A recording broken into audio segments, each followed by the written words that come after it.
tudd El Hadj Maguette Cissé nekk responsable ci Tivaouane nekkoon le coordonnateur du maire départemental de Tivaouane sortant nekk aussi le secrétaire donc de la COJER départementale de Tivaouane. waaw solo ndaje bi moom damay remercier defuma ko woon ci français bi damay remercier le ministre Abdou Ndéné mi nga xam ni si tey mooy sama leader moom lay àndal ci Tivaouane di liggéeyandoog moom ci Tivaouane depuis lors te waa koñ bii tey dañu bokk ci je peux dire les militants du première heure yi nga xam si dañuy ànd ak le ministre depuis boobu ba léegi parce que luñ daan def fii ñoom dañ daan ñëw teewee loolu ànd ak le ministre Abdou Ndéné Sall di ci liggéey waaw looloo taxoon nag tey ñu dem ba ministre bi nga xam ne si comme ni ñu ko waxee sànq ni am na fu ma toll am na fu ma taxaw ba tey fi ñu ko ñu ma doon organiser lu mel ni mu yebal ñi ñu tey jafe-jafeem bari na te li nekk jafe-jafeem li ci ëpp lenn la muy tey considération bi nga xam ne si tey les autorités locales war nañ ko considérer koñ bii loolu ci boppam loolu lañ gën a bëgg mu am pour que tey comme que Tivaouane dañu am habitude nii les 27 quartiers yi nga xam ne si moom moo nekkoon Tivaouane mooy quartiers yi ñuy reconnaître di fa def yenn activité alors que ce n'est plus le cas parce que tey da ngay dugg ci quartier boo nga xam si tey la fa nekk ci ay potentialité dafa bari koñ bii boo ko gisee dafa nekk koñ boo nga xam si tey bariwul ay fonctionnaire wala bariwul ay kii ndax loolu tey buñ ko fiy lim mën naa ni man ci laay bokk ak ñeneen te grâce au ministre ba loolu am mais tey ay entrepreneur ñoo fi nekk ay entrepreneur ñoo nga xam si tey ñu ngi liggéey di daan seen doole ay maçon ay nu mu tuddati ay carreleur ay mouleur ñoo nga xam ni si ay chauffeur de Jakarta même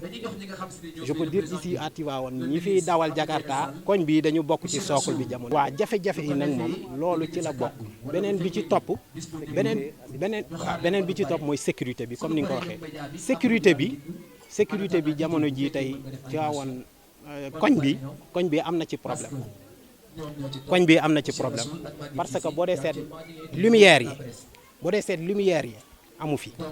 koñ bi boo fi duggee da nga naan non lumière amu fi te loolu yaakaar naa ne ay procédure dox naa ko ci loo nga xam si dem naa ba ci municipalité bi di fa demander lumière ñu jox ma am na yenn excuse yu ñu ma joxoon mais tey par exemple lu mel ni école 6 bii mu doon espace boo nga xam ne si tey toll na noo nga xam si bul xam mais tey amul sax benn lumière bu ñu fa mën a def moo tax bi ñuy joxe lampadaires yi dem naa ba foofu demandé woon à ce que au moins ñu def fi 3 à 2 lampadaires pour que mu mën ñoo dimbali ci li ñu fay jànkoonteel muy tey école 6 boo dee seet ñiy sàcc ci Tivaouane ñu ci bari fii la ñuy rawalee li ñu sàcc beneen bi ci topp mooy ci biir xale yi dañ koo def lieu boo nga xam si tey fa la ñuy naanee di fa toxee seen bool yi di fa defee yooyu beneen bi ci topp armeel yi nga xam moo nekk ci suñu wet te ci biir koñ bi la nekk armeel yi au moins ñu am lampadaire yoo nga xam si war nañ ko fa def loolu daal nekk na lu ñu gën a kii ci koñ bi daal. C'est le fait de venir en aide les habitants du quartier donc qui sont des militants je peux dire de première heure et qui étaient aux côtés du ministre Abdou Ndéné Sall depuis longtemps et comme j'ai jugé nécessaire que ils ont des personnes je peux dire des personnes de qualité je peux dire généreux et en plus des personnes qui sont responsables sur le fait que leur engagement donc ne suscite aucun doute là-dessus. C'est pourquoi j'ai jugé nécessaire de venir de les appuyer donc le quartier est un quartier habité majoritairement par, je peux dire, des travailleurs. Parce qu'il n'y a pas beaucoup de fonctionnaires ici. Mais au moins, il n'y a que des entrepreneurs. Parce que ici, dans toutes les maisons du quartier, donc, je peux dire il y a des entrepreneurs là-dessus. Parce qu'il y a des gens qui font du commerce. Les autres donc, sont des maçons,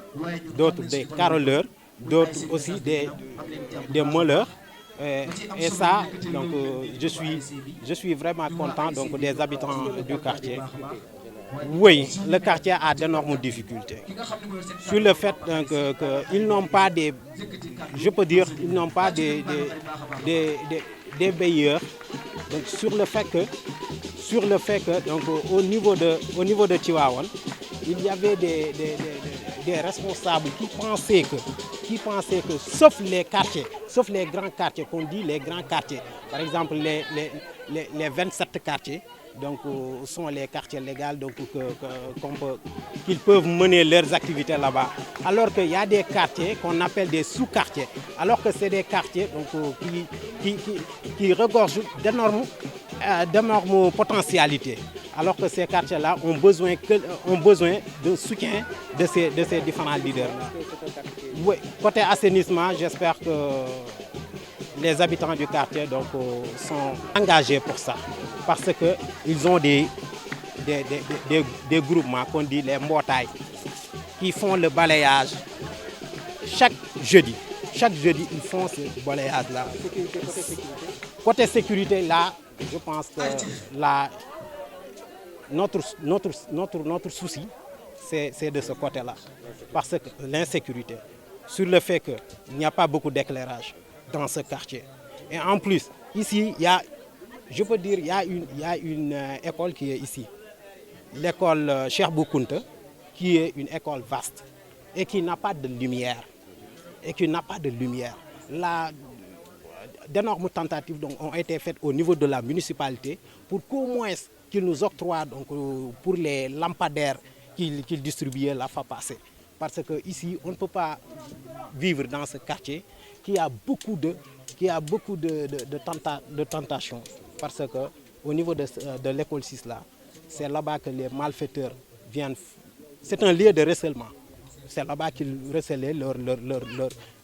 leurs objets qu'ils volent. Et en plus, il y a des jeunes qui consomment de l'alcool qui sont là-bas. Et ici, il y a les cimetières qui sont ici derrière nous. Alors que ces cimetières-là, on a besoin de lumière au niveau de ces cimetières.